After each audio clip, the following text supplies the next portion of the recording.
بسم الله الرحمن الرحيم نحمده ونستعينه ونستغفره ونؤمن به ونتوكل عليه ونعوذ بالله من شرور أنفسنا ومن سيئات أعمالنا من يهده الله فلا مضل له ومن يضلل فلا هادي له ونشهد أن لا إله إلا الله وحده لا شريك له ونشهد أن سيدنا وحبيبنا وسندنا وشفيعنا وأيدنا وروحنا ومولانا محمدا عبده ورسوله أما بعد قال الله تبارك وتعالى في القرآن المجيد أعوذ بالله من الشيطان الرجيم بسم الله الرحمن الرحيم لن تنالوا البر حتى تنفقوا مما تحبون وقال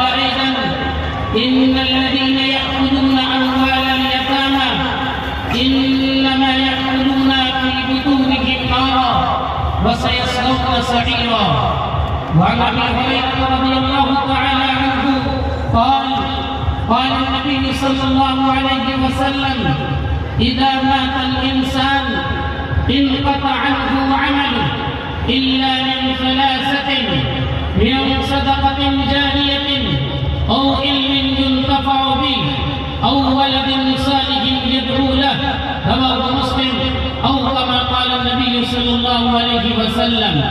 وقال الله تبارك وتعالى في القرآن المجيد اقرأ باسم ربك الذي خلق خلق الإنسان من علق اقرأ وربك الأكرم الذي علم بالقلم علم الإنسان ما لم يعلم صدق الله العظيم.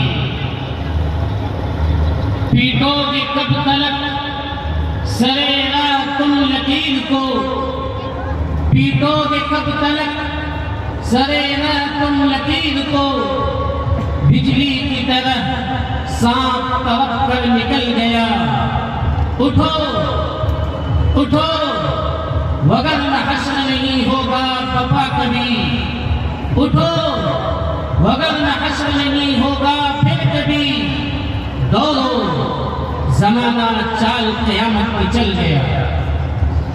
محترم سامعین برادران اسلام اور ملت کے جیانوں آپ حضرات کافی دیر سے اجلاس عام میں اور بہت سے احباب صبحی سے مسابقے میں شریک ہو رہے ہیں. یہ پروگرام جو سجایا گیا ہے اشاعتی منظم مکتب چمپا نگر کے زیر اہتمام ہے جس میں بلا شبہ بہت سے لوگوں نے محنتیں کی ہیں. خاص طور پر مولانا انصار صاحب حافظ صفوان صاحب حافظ ثابت صاحب اور بھی بہت سے لوگ ہیں. میں ان تمام لوگوں کا شکریہ ادا کرتا ہوں کہ انہوں نے بڑی محنت کے ساتھ لگن کے ساتھ رات اور دن تگ و دو انہوں نے کی ہے تب یہ حسین پروگرام یہ خوبصورت نظارہ آپ کو دیکھنے کو مل رہا ہے.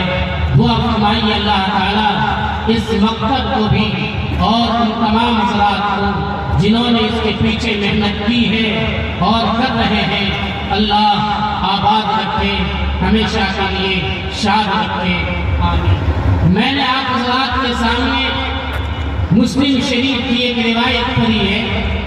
حضرت ابو ہریرہ رضی اللہ تعالیٰ عنہ فرماتے ہیں کہ جب انسان مر جاتا ہے انتقال کر جاتا ہے تو اس کے نام اعمال میں اب کوئی عمل لکھا نہیں جاتا ہے. اس کا نام اعمال گویا بند ہو جاتا ہے. اس کے نام اعمال کا سلسلہ منقطع ہو جاتا ہے. الا من ثلاثۃ مگر 3 کام ایسے ہیں کہ اگر کوئی انسان دنیا میں زندہ رہتے ہوئے اس کام کو انجام دیا ہے تو مرنے کے بعد بھی اس کے نام اعمال میں اس کا ثواب اس کی نیکی پہنچتی رہتی ہے.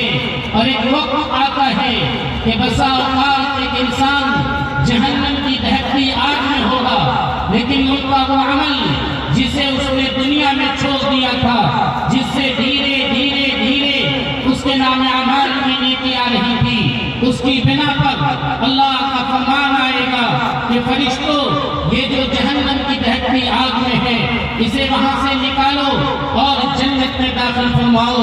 وہ 3 اعمال ہیں جس کا ثواب مرنے کے بعد بھی ملتا رہتا ہے۔ انسان یہاں سے چلا جاتا ہے لیکن پھر بھی اس کی نیکیاں ملتی رہتی ہے۔ میں آپ حضرات کے سامنے صرف ان 3 باتوں کو بیان کروں گا اور انشاءاللہ چونکہ وقت کم ہے پھر میں اپنی جگہ لے لوں گا، لیکن اس شرط کے ساتھ کہ آپ حضرات وعدہ کیجئے کہ انشاءاللہ ہم لوگ ان 3 بات پہ عمل کریں گے انشاءاللہ۔ کون لوگ نہیں کریں گے ہاتھ اٹھا کر؟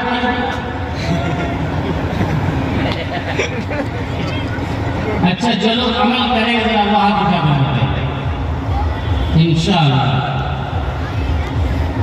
اس کی ترتیب کو میں ذرا بدلتا ہوں۔ نمبر 1 ہے علم ينتفع به، وہ علم جس سے فائدہ حاصل کیا جائے۔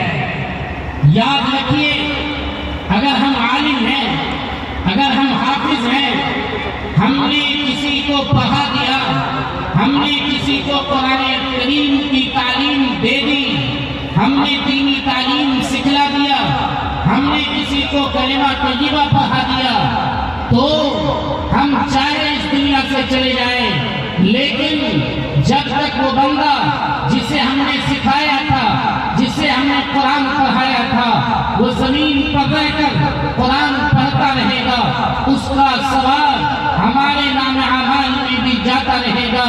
میں آپ کو بتاتا ہوں کہ اگر ایک عالم نے چند حفاظ کو تیار کر دیا، مثال کے طور پر آج اس عشاء کی منظم مکتب سے 10 لوگ اگر حافظ بن جاتے ہیں، 10 طالب علم قرآن پڑھنا سیکھ جاتا ہے، کل چل کر اس میں سے ہر ایک اگر وہ 10 کو سکھائے گا تو 100 ہوں گے، پھر 100 اگر 10 کو سکھائے گا 1000 ہوگا۔ اس طرح اس کی تعداد بڑھتی رہے گی قیامت تک، اور اس کا ثواب عشاء کی منظم مکتب کو چلانے والے تمام ذمہ داران کے ساتھ اس عالم کو بھی ملے گا، اس حافظ کو بھی ملے گا جس نے اپنی زندگی کو محنت اور مشقت میں تپا کر، جس نے اپنی زندگی کو کم تنخواہ میں بسر کر کے، جس نے اپنی خواہشات کو ختم کر کے اس نے تعلیم دی، اس نے پڑھایا، اس نے لکھایا، اس کا ثواب اس کے نام اعمال میں جاتا رہے گا۔ پھر کسی طرح وہ کتاب جسے اس نے لکھ کر دنیا میں چھوڑ دیا، جس سے لوگ فائدہ حاصل کر رہے ہیں، یاد رکھیں اگر کوئی انسان کوئی ادارہ چھوڑ کے جاتا ہے، کوئی اچھا نظام شروع کر کے جاتا ہے، ابن ماجہ کی روایت ہے من سن سنتا حسنتا فعلہ ثوابها وثواب من عمل بها الى یوم القیامہ، جس نے کوئی اچھا طریقہ رائج کیا اس کو اس کا بھی ثواب ملے گا، اور ان تمام لوگوں کا ثواب ملے گا جو قیامت تک اس پر عمل کرتے رہیں گے۔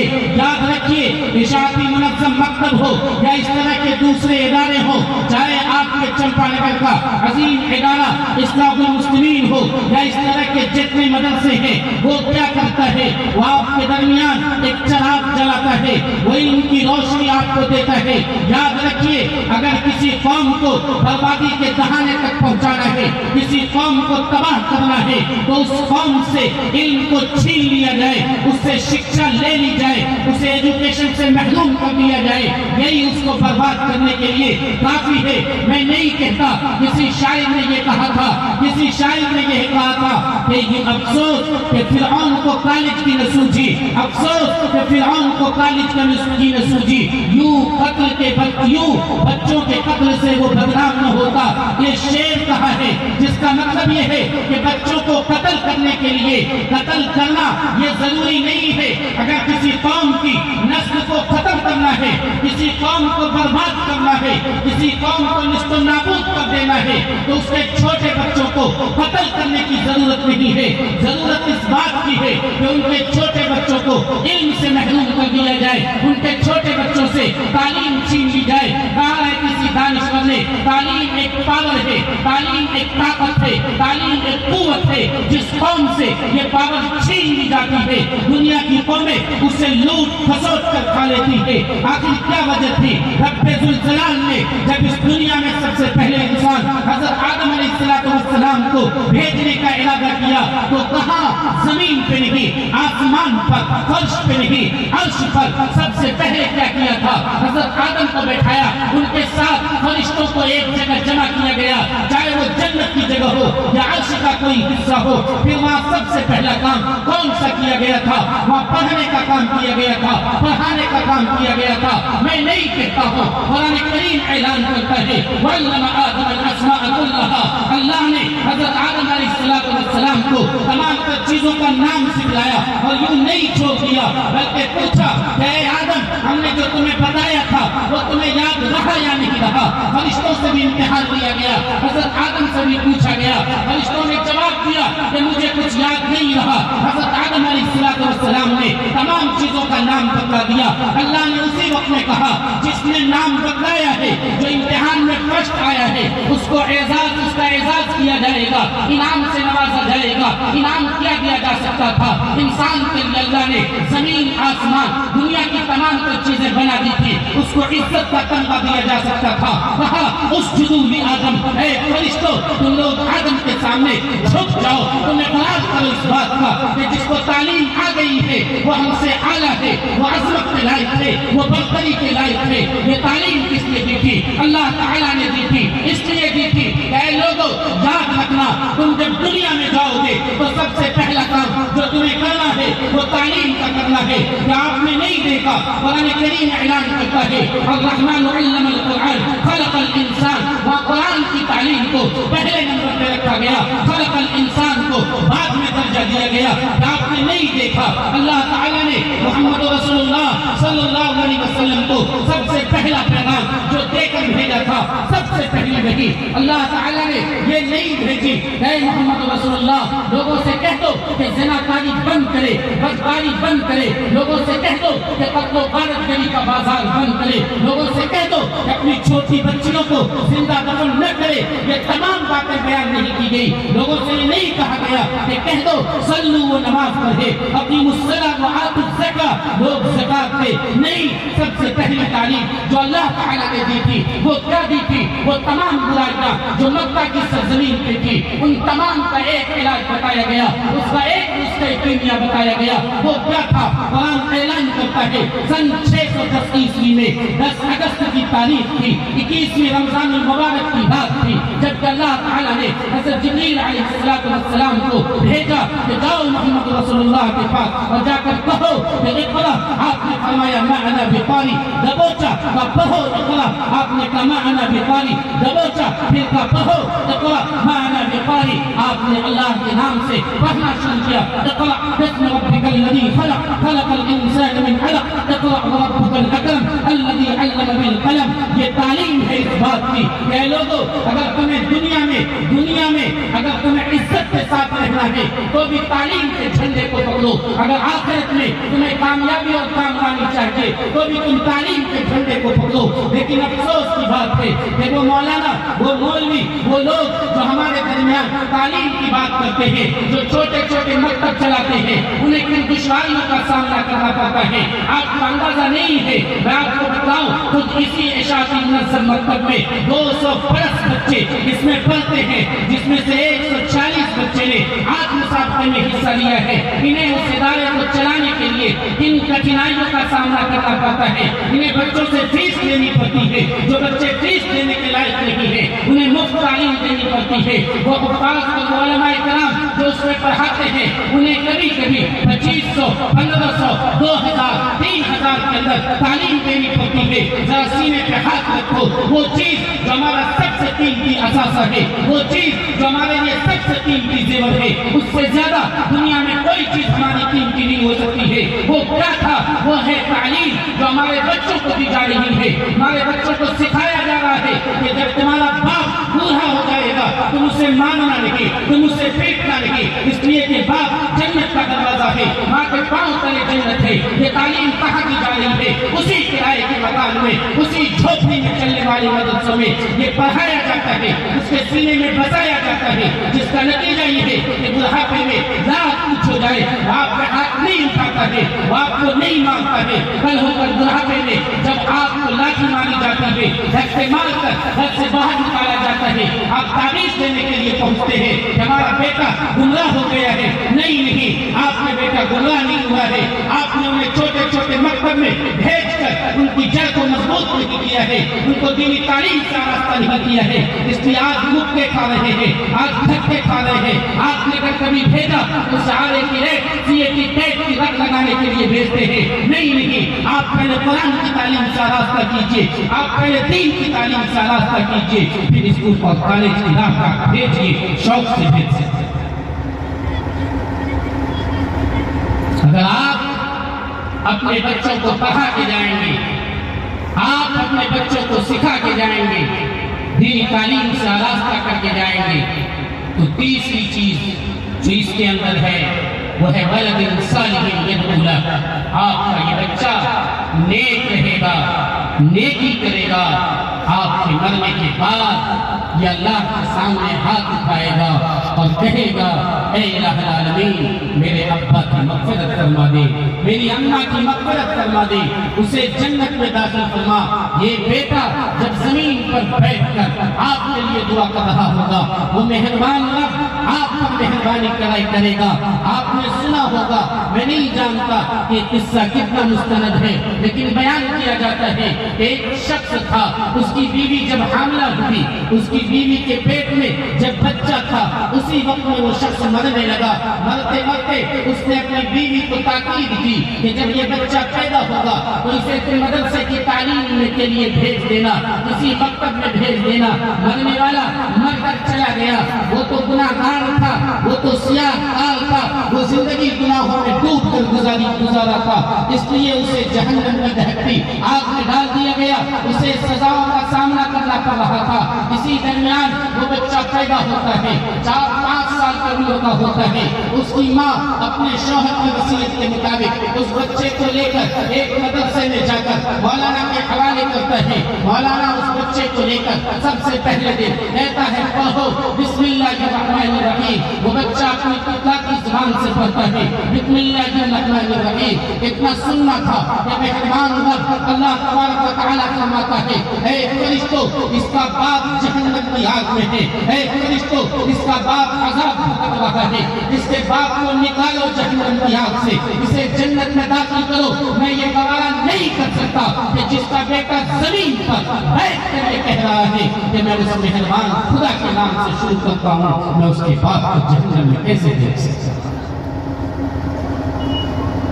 لیکن افسوس کی بات یہ ہے کہ آج کسی ملک میں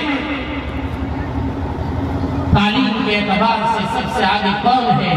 وہ جس کی آبادی 3% سے زائد نہیں ہے. نتیجہ کیا ہے؟ دنیا میں تمام عہدے اسی کے قبضے میں ہے. اس کا قبضہ آج سسٹم پر ہے اور ہم پریشان ہیں. ہم مسائل کی چکی میں پسے جا رہے ہیں. جب تعلیم حاصل کر کے انہوں نے اپنے آپ کو اعلیٰ عہدے پہ پہنچایا، IPS ان میں سے ہے، گورنر ان میں سے ہے، تو نتیجہ آپ کو بھگتنا پڑے گا. یا نہیں؟ ہم نے اپنے آپ کو تعلیم کی راہ میں پیچھے رکھا اور یہ چھوٹے چھوٹے جو ادارے چلتے ہیں ہم نے یہ کہنا شروع کیا کہ کمائی کا ذریعہ ہے. انہوں نے تو کمانے کے لیے کھول دیا ہے. میں آپ کو ایک مثال دیتا ہوں، ذرا غور سے سنیے. آپ کے قریب میں اگر ایک دکان کھلتی ہے، اچانک آپ کے گھر میں نمک ختم ہو گیا، آپ کو صرف ایک نمک خریدنا ہے. اگر چمپا نگر میں کہیں دکان نہیں ہے، آپ کو آٹو پہ بیٹھ کر بھاگلپور شہر جانا ہوگا، وہاں سے نمک خرید کے گھر لانا ہوگا. نمک خریدا آپ نے، اگر ٹاٹا بھی خریدا تو مشکل سے 1 کلو 30 روپے کا ہوگا اور آپ کو آنے جانے میں 15 دن 30 روپے خرچ ہو گئے. اب نمک آپ کو کتنے میں پڑا؟ 60 روپے میں پڑا. اور آپ کی اہلیہ محترمہ وہ جو اتنا دیر انتظار کی وہ جو آپ پر برسے گی وہ الگ ہے. اب آپ اندازہ لگائیے آپ کے لیے مہنگا ہوا یا نہیں ہوا. اگر ایک دکان آپ کے بغل میں کھلتی ہے, آپ کو بھاگلپور میں مان لیجیے کہ وہ 28 روپے میں دیتا ہے اور آپ کو یہ 30 روپے میں دے رہا ہے, 2 روپے یہ فائدہ لے کر آپ کو دے رہا ہے.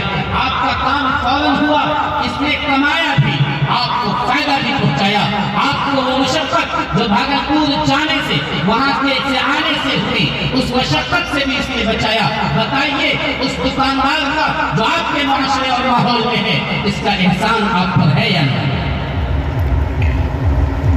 خدا کا شکر ادا کیجئے کہ آپ چمپا نگر جیسی بستی میں ہیں. چمپا نگر جہاں علماء کی کھیپ ہے, حفاظ کا ڈھیر ہے, اس لیے آپ کو دشواری کا سامنا نہیں کرنا پڑتا.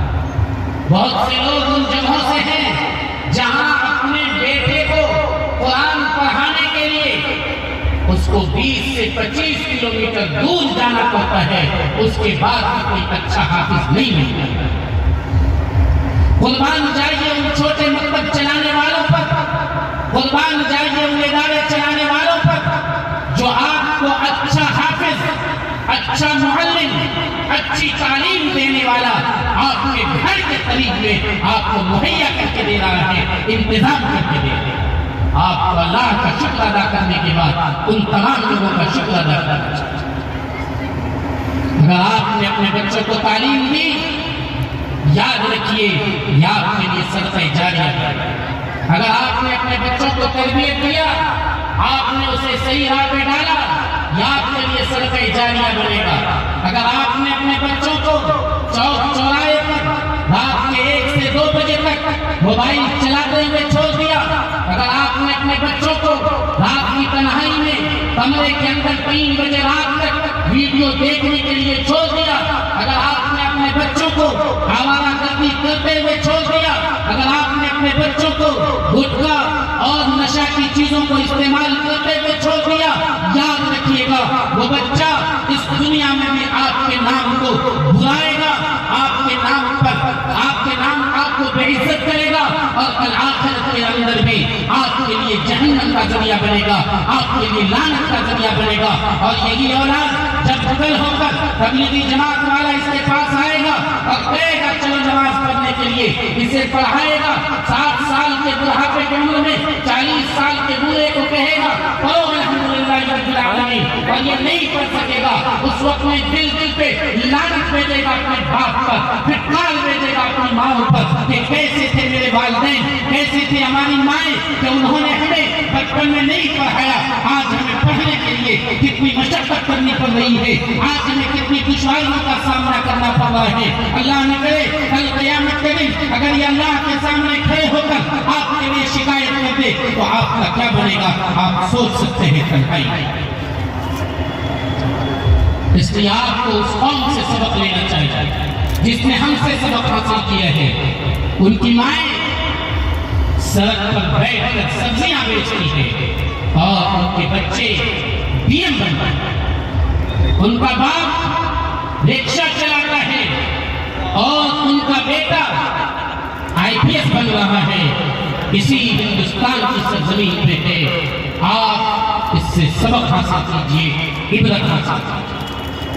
سب سے پہلا پیغام آپ کے لیے جو یہاں سے ہے وہ یہ ہے کہ جو چھوٹے ادارے چلتے ہیں آپ ان کا احسان مانیے اور اس کا تعاون کیجئے. اس اعتبار سے اپنے بچے دے کر اپنے بچوں کو تعلیم کے لیے بھیج کر, اس سے سب سے بڑا تعاون جو آپ کا ہوگا وہ یہ ہوگا کہ آپ اپنے بچوں کو وقت پر بھیجیں, تعلیم کے لیے بھیجیں. جب آپ کا بچہ تعلیم حاصل کرے گا, یاد رکھیے دنیا میں بھی آپ نیک نامی کمائیں گے اور آخرت میں بھی کامیابی اور کامرانی آپ کی مقدر بنے گی انشاءاللہ. کون لوگ آج سے اپنے بچوں کو نہیں پڑھائیں گے؟ جو لوگ اپنے بچوں کو ذرا پڑھائیں گے آج سے لازمی طور پر وہ اپنے ہاتھ کو اٹھا کر پڑھائیں گے انشاءاللہ. اذا مات الانسان انقطع عنه عمله الا من ثلاثه من صدقه جاريه. دوسری چیز ایک جلسہ ہے وہ ہے صدقہ جاریہ۔ صدقہ جاریہ کا کیا مطلب ہے؟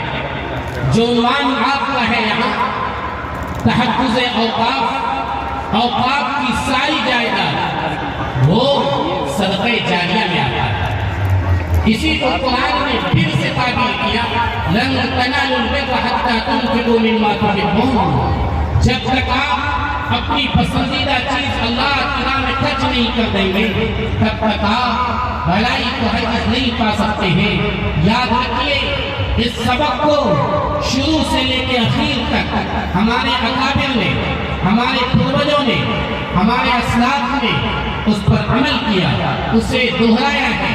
اس مذہب اسلام میں سب سے پہلا واقعہ سرکار دو عالم تاجدار بطحہ نبی کریم صلی اللہ علیہ وسلم نے فرمایا جب آپ مدینہ منورہ تشریف لائے، ابھی مدینہ پہنچے بھی نہیں تھے، قباء میں آپ تھے، تو آپ نے ایک زمین جس پہ آپ نے مسجد کی تعمیر کی، مسجد قباء، وہ آپ نے وقف کی۔ اس سے آگے چلیے، جب آپ مدینہ پہنچ گئے تو آپ نے سہل اور سہیل سے زمین لی اور اس پر مسجد نبوی کی تعمیر کی، یہ آپ نے وقف کیا۔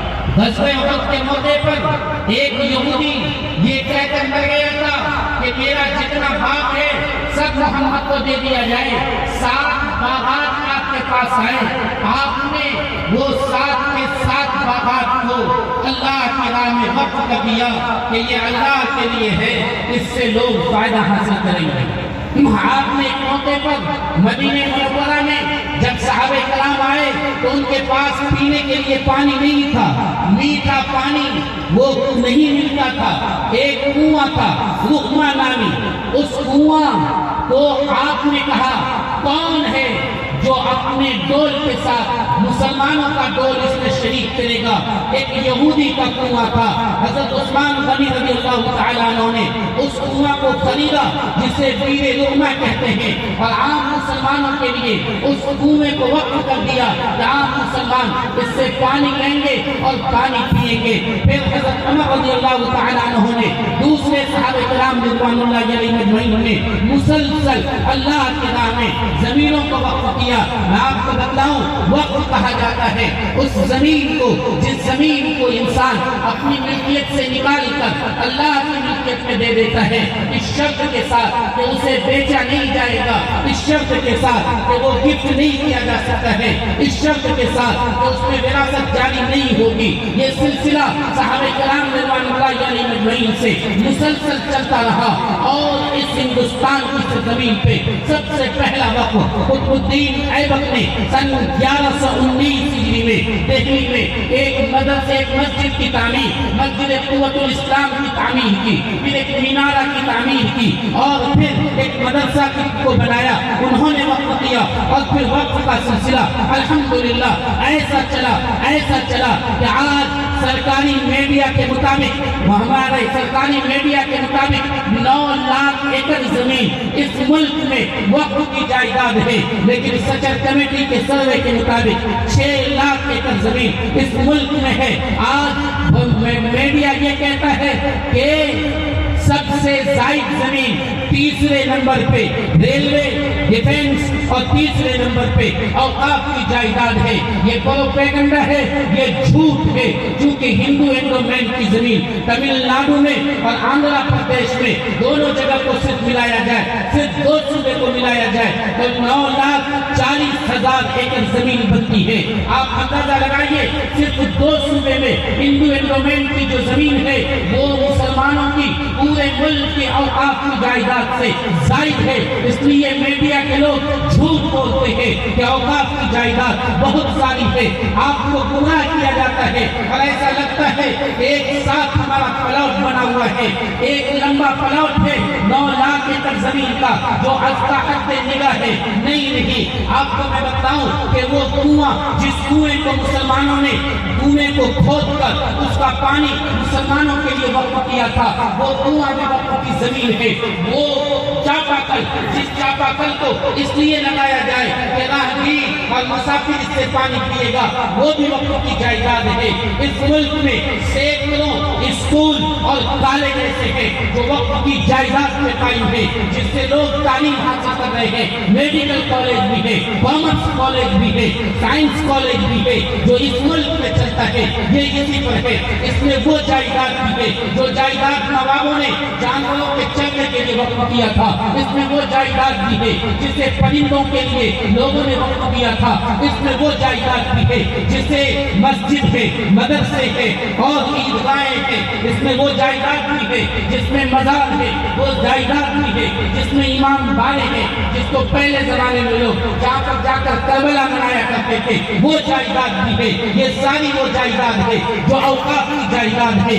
آپ کو یہ سن کر حیرت ہوگی کہ پروپیگنڈا یہ کیا جاتا ہے کہ اس ملک کی حکومت یہ چاہتی ہے کہ اس اوقاف کی جائیداد کا بہتر انتظام کرے، کیونکہ اس کا انتظام ڈھیلا ہو گیا ہے، یہ خراب ہو گیا ہے، اس لیے ہم اس کا بہتر انتظام کرنا چاہتے ہیں۔ لیکن آپ کو معلوم ہونا چاہیے 1995 میں جو وقت ایکٹ بنا تھا، 2013 میں ہم سب کا امیر شریعت مفکر اسلام حضرت سید مولانا محمد ولی صاحب رحمانی نور اللہ مرتبہ نے دن رات کی تگودو سے مکمل محنت اور کوشش کر کے 2013 میں وقت ایکٹ کو اتنا مضبوط کر دیا تھا جب اس پر کوئی حملہ نہیں ہو سکتا تھا۔ لیکن آپ کو میں بتاؤں کہ یہ حکومت کہتی ہے کہ میں اس جائیداد کو محفوظ کرنا چاہتا ہوں۔ 1995 کے وقت میں ایک بات یہ ذکر کی گئی ہے کہ اگر کوئی شخص وقت کی جائیداد کو قبضہ کر لیتا ہے، وقت کی زمین پہ، چاہے وہ مسجد کی زمین ہو، مدرسے کی زمین ہو، اگر کوئی آدمی اس پہ قبضہ کر لیتا ہے،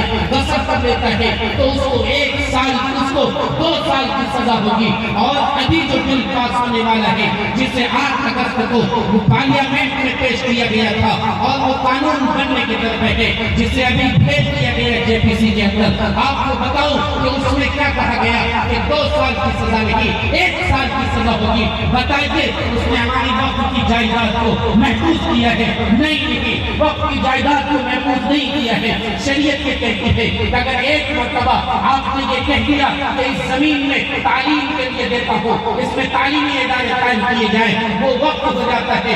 اگر ایک مرتبہ پہلے زمانے میں جو زمین والے تھے، زمیندار تھے، لوگ ان کے پاس پہنچتے تھے، ان کے کندھے پہ مردہ ہوا کرتا تھا، جنازہ ہوا کرتا تھا، وہ جا کر کہتے تھے کہ حضور یا سیٹ کہتے تھے کہ دیکھیے انہیں کہاں دفن کریں، وہاں کوئی قبرستان نہیں ہے۔ وہ زمیندار کہتے تھے جاؤ اس طرف ایک آم کا درخت ہے، وہاں سے لے کر ادھر جو نیم کا درخت ہے، یہاں کے بیچ میں جتنی جائیداد، جتنی زمین ہے، اس میں تم تمام گاؤں والے اپنے مردے کو دفن کر سکتے ہو۔ وہ تمام جائیداد اب قبرستان ہو گئی۔ شریعت یہ کہتی ہے کہ زبان سے ایک مرتبہ کہہ دیا کہ اس میں مردے کو دفن کرو، وہ جگہ قبرستان ہو جائے گی، وہ اوقاف کی جائیداد ہو جائے گی۔ خود وقف کرنے والا اگر میں نے اپنی زبان سے کہا ہے 1 منٹ کے بعد میں یہ کہوں کہ نہیں میں اس جائیداد کو واپس لیتا ہوں، شریعت کہے گی نہیں، اب تمہیں واپس کرنے کا کوئی اختیار نہیں ہے، اب یہ اللہ کی ملکیت میں چلا گیا ہے، اب اس کا مالک تم نہیں ہو۔ میں اگر کہوں کہ میرا بیٹا اس کا مالک بنے گا، اس کا وارث نہیں بن سکتا ہے۔ میں کسی کو گفٹ دے دوں، گفٹ نہیں دیا جا سکتا ہے۔ اس زمین کا حکم ہو گیا، اگر اللہ کی زمین ہو گئی، اس میں اللہ کی مخلوق اس سے فائدہ حاصل کرے گی۔ الخلق عیال اللہ، پوری مخلوق اللہ کی اولاد کی طرح ہے، اب وہ اس سے فائدہ حاصل کرے گی۔ اگر ایک مرتبہ زبانی طور پہ کہہ دیا وہ کافی ہے۔ یہ بل یہ بتاتا ہے کہ نہیں، اب زبانی طور پر اگر تم وقت کرو گے وہ وقت نہیں کہلائے گا، تمہیں کیا کرنا ہوگا؟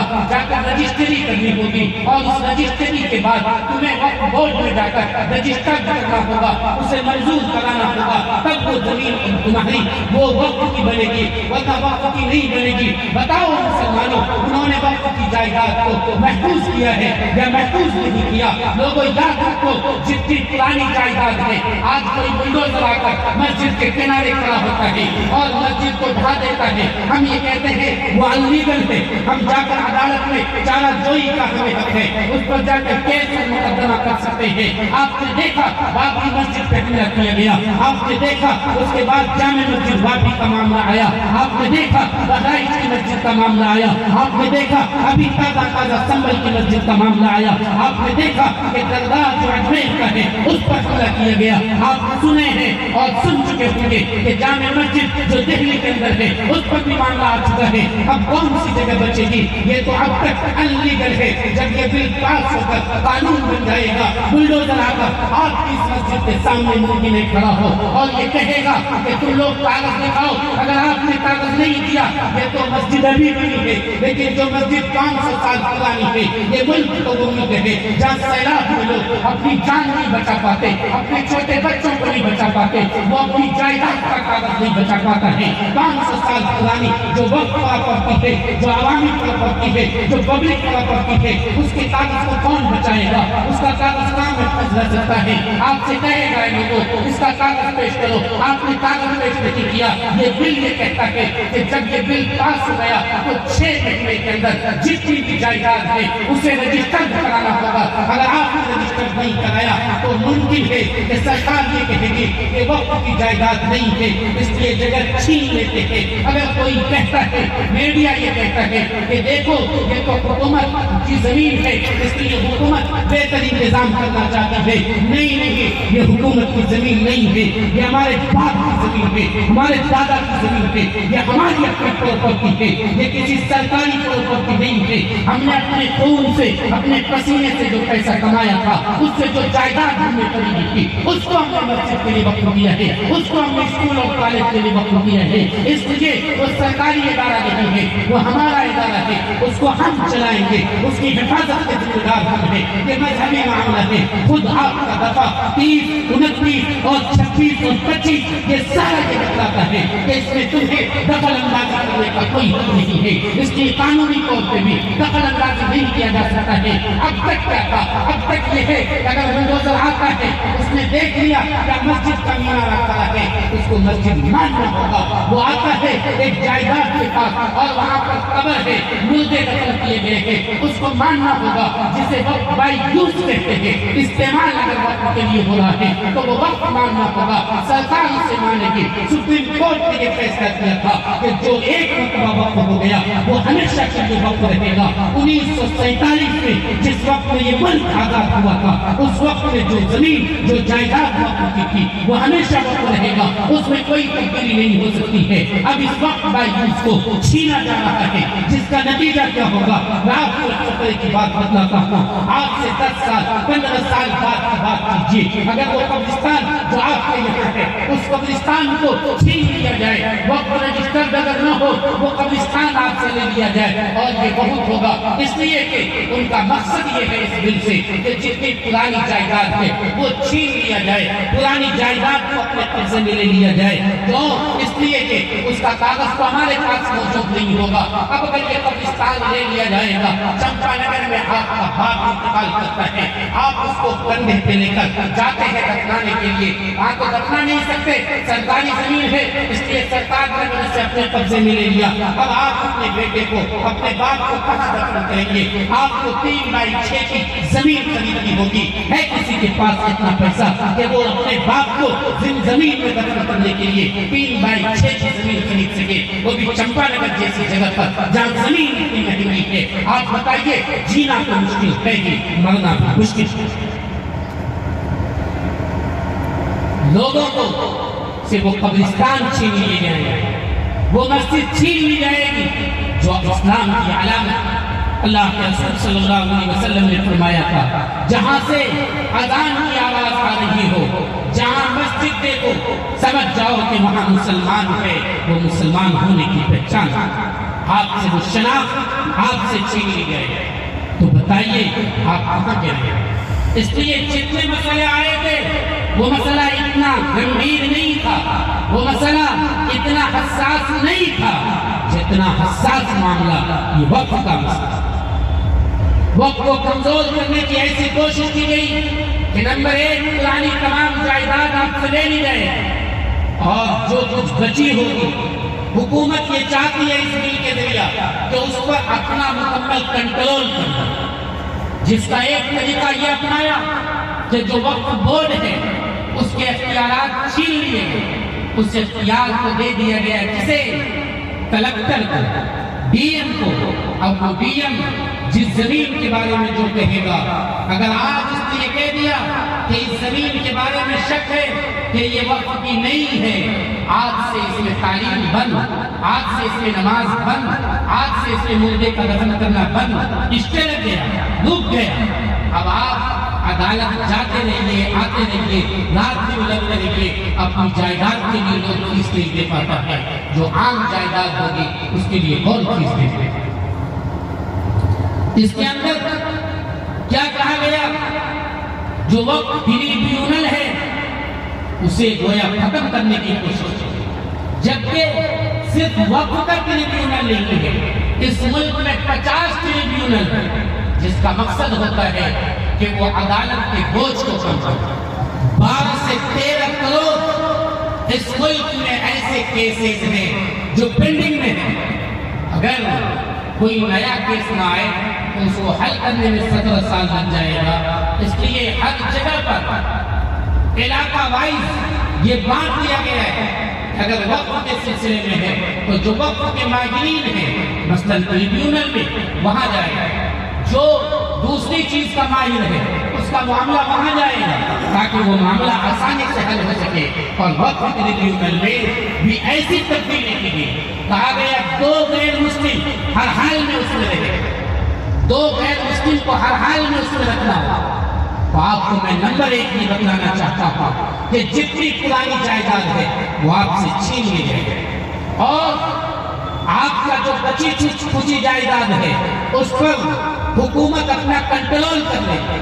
نمبر 1 کہ وہ وقف کے اختیارات کو، وقف بورڈ کے اختیارات کو ختم کر لے، اور نیز آئندہ وقف کرنے کے معاملے کو مشکل کر دے گا۔ اگر کوئی مسلمان مندر کے لیے دان کرے وہ دان کر سکتا ہے، اس میں مندر بن جائے گا۔ اگر کوئی غیر مسلم کوئی زمین مسجد کے لیے دیتا ہے، قبرستان کے لیے دیتا ہے، مسلمانوں کو فائدہ حاصل کرنے کے لیے دیتا ہے، وہ نہیں دے سکتا ہے۔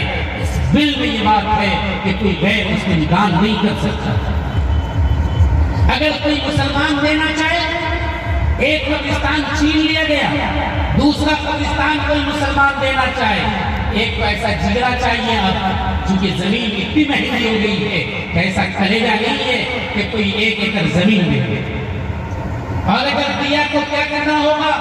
اسے یہ ثابت کرنا ہوگا کہ وہ 5 سال پہلے سے مسلمان۔ اب مسلمان ہونے کا سرٹیفکیٹ لے کے کون ہوگا؟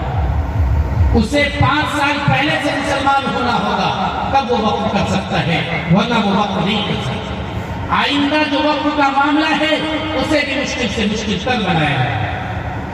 اور غیر مسلم ہمارے وقف بورڈ میں رہیں گے، 2 غیر مسلم کو لازمی طور پہ رکھنا ہوگا، خواتین کو رکھنا ہوگا، اور جو اس کا ہائی کمان کا وقف بورڈ کا وہ پہلے تو مسلمان ہوا کرتا تھا، اب وہ بھی غیر مسلم ہے۔ اب آپ اندازہ لگائیے۔ اور اس میں نیز کیا ترمیم کی گئی ہے؟ ترمیم تو 153 ترمیم ہے، تبدیلی ہے، جو تبدیلی نہیں، پہلے والے وقف 1 کو مکمل ختم کر دیا ہے۔ 44 دفعات کے تحت 153 ترمیم کی گئی ہے، اور ان تمام ترمیمات میں وقف کی تمام جائیداد کو چھیننے کا جو طریقہ ہو سکتا ہے وہ تمام طریقہ اپنایا ہے۔ ساتھ ساتھ مسلمانوں کو آپس میں جھگڑا پیدا کروا دیا۔ یہ کہا گیا ہے کہ پہلے شیعہ وقف بورڈ، سنی وقف بورڈ ہوا کرتا تھا، اب آغا خانی وقف بورڈ بھی ہوگا، بوہرا وقف بورڈ بھی ہوگا۔ آپ لوگوں نے نام سنا آغا خانی اور بوہرا کا؟ مسلک کے نام پر ہمیں بانٹا جا رہا ہے، ہمیں تقسیم کیا جا رہا ہے، اور افسوس کی بات یہ ہے کہ یہ تو غیر کر رہے ہیں۔ ہمارا مسلمان بھائی بھی مسلک کے نام پہ بٹ رہا ہے، مسلک کے نام پہ ان میں تفرقہ ہے، جبکہ قرآن نے کہا تھا وَاعْتَصِمُوا بِحَبْلِ اللَّهِ جَمِيعًا وَلَا تَفَرَّقُوا، اے لوگو اللہ کی رسی کو مضبوطی سے پکڑ لو، اللہ کی رسی کو مضبوطی سے پکڑ لو اور آپس میں تفرقہ نہ کرو۔ اگر تم نے آپس میں تفرقہ کیا وَلَا تَنَازَعُوا فَتَفْشَلُوا وَتَذْهَبَ رِيحُكُمْ، اگر تم نے آپس میں جھگڑا پیدا کیا تو نتیجہ کیا ہوگا؟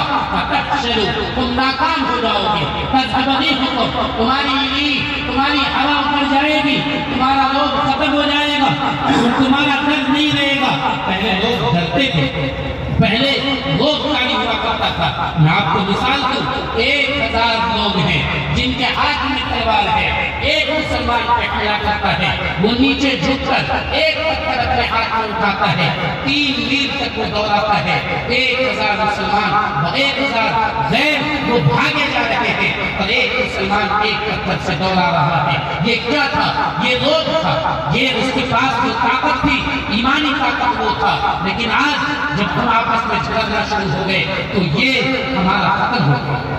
باتیں بہت ساری ہیں لیکن ان تمام باتوں کا خلاصہ یہ ہے، چونکہ وقت ہو چکا ہے، ان تمام باتوں کا خلاصہ ہے کہ اے لوگوں، یہ جو وقت بل پیش کیا گیا ہے یہ آپ کا سب سے قیمتی اثاثہ، آپ کی تمام جائیداد جو آپ نے اللہ کی راہ میں دیا ہے، جس سے مسلمان فائدہ حاصل کرتے ہیں، جو یتیموں کے لیے، بیواؤں کے لیے ہے، اسے وہ اپنے قبضہ میں لینا چاہتے ہیں اور وہ آپ سے چھیننا چاہتے ہیں۔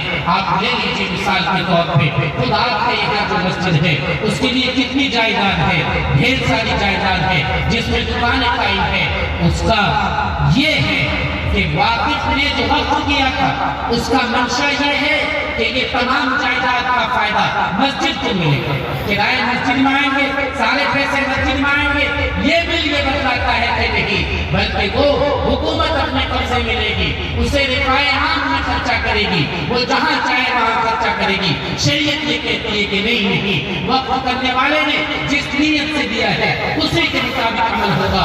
اور یہ حکومت بل کے ذریعے یہ کہنا چاہتی ہے کہ نہیں، بلکہ اسے جہاں چاہے وہ رفائے عام میں خرچہ کر سکتی ہے۔ یہ وقف کے منشا کے خلاف ہے، یہ شریعت کے خلاف ہے۔ آپ کو کیا کرنا ہے؟ آپ کو اس کے لیے جاگنا ہوگا، بیدار رہنا ہوگا۔ بیداروں کی دنیا کبھی ممکن کی دورہ، ایک شمع لیے تم بھی یہاں جاگتے رہنا۔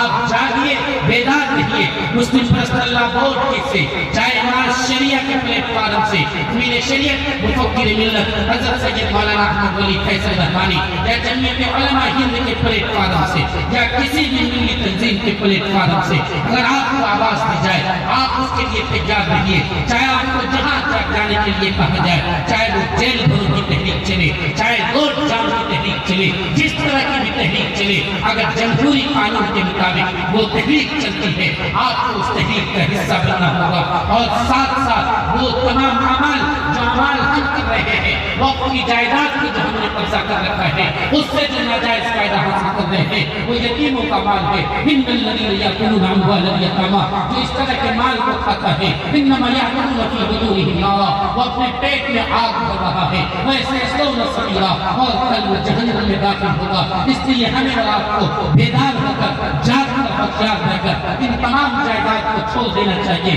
جو وقت کی جائیداد ہے اس سے دستبردار ہو جانا چاہیے، اسے اس کے حوالے کر دینا چاہیے۔ اور مسلمانوں، اپنے آپ کو ایمانی اعتبار سے مضبوط کیجئے۔ سب سے بڑا کام یہ ہے کہ آپ ان حالات میں استغفار کبھی بھی کیجئے۔ استغفر اللہ ربی من کل ذنب واتوب الیہ، اس کو کثرت کے ساتھ پڑھیے۔ اللہ سے دعا کیجئے کہ اللہ ان تمام مشکلات کو ختم فرما دے۔ دن بدن مشکلات اور مسائل جس طرح کے ہم پر آئے جا رہے ہیں، اس کو اگر کوئی دور کر سکتا ہے تو وہ اللہ ہی کی ذات ہے۔ اللہ سے دعا کیجئے، اللہ تعالیٰ ان تمام مشکلات کو دور کریں گے، اسے ختم کریں گے۔ یقین مانیے، اگر ہم نے اپنے اللہ کو راضی کر دیا، یہ تمام مسائل خود بخود ختم ہو جائیں گے۔ اس لیے مسجدوں کو آباد کیجئے، نمازوں کا پابند بنیے، اذکار اور ذکر میں اپنے آپ کو لگائیے، دعاؤں کا اہتمام کیجئے، استغفار کا کثرت سے ورد کیا کیجئے، اور ساتھ ساتھ جس طرح کی بھی باتیں ہوں اس کے لیے بیدار رہیے۔ جتنی جائیداد ہے اس کو رجسٹرڈ کرائیے اس بہار کی زمین پہ. آپ بتائیے ہزاروں کی تعداد میں قبرستان ہوں گے لیکن جتنا رجسٹرڈ ہے وہ صرف 862 قبرستان ہے جو کہ رجسٹرڈ ہے. جبکہ سرکار نے جتنے قبرستان کی گھیرا بندی کی ہے اس کی تعداد 9000 ہے. سرکاری رجسٹر کے مطابق بھی 9000 میں سے صرف 862 گویا 8000 پلس ایسی قبرستان ہے جو رجسٹرڈ نہیں ہے. صرف 862 قبرستان رجسٹرڈ ہے.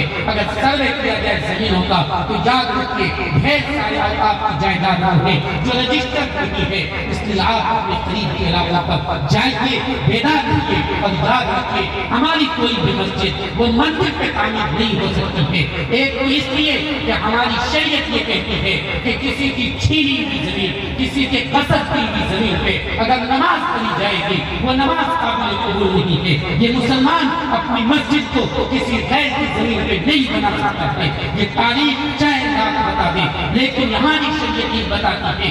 اس لیے مسلمان جس مسجد کے لیے زکوٰۃ کی رقم نہیں دیتا ہے, ادھر کی ادھر کی رقم نہیں دیتا ہے, خالص اپنی محنت کی کمائی کی رقم دیتا ہے, وہ کسی غیر کی زمین پہ کیسے بنا سکتا ہے؟ یہی ہمارا مذہب ہے, اسی سے ہمارا حال ہے. اس لیے دنیا لاکھ چیز کر کے ہے. یاد رکھیے کہ کوئی بھی مسجد وہ مندر پہ تعمیر نہیں ہوئی ہے. یہی سپریم کورٹ کا فیصلہ بھی ہے لیکن ہمیں اور آپ کو گمراہ کیا جا رہا ہے. اس کے لیے ہمیں اور آپ کو تیار ہونا ہوگا. انشاءاللہ ہم لوگ تیار ہوں گے. دونوں ہاتھ اٹھا کر رہتے ہیں انشاءاللہ. اللہ تعالی ہمیں بھی اور آپ تمام حضرات کو کہنے اور سننے سے زیادہ عمل کرنے کی توفیق عطا فرمائے. آمین یا رب العالمین. ربنا تقبل منا انك انت السميع العليم وتب علينا انك انت التواب الرحيم. اقبال بھرا بھیشک ہے, من باتوں میں موہ لیتا ہے. گفتار کا یہ غازی تو بنا, کردار کا غازی بن نہ سکا. مسجد کو بنا لی شکر میں, ایمان کی حرارت والوں نے. من اپنا پرانا پاپی ہے, برسوں میں نمازی بن نہ سکا. گفتگو یہ کہ خدا ہے سب کچھ, گفتگو یہ کہ خدا ہے سب کچھ, عمل یہ کہ خدا کچھ کچھ.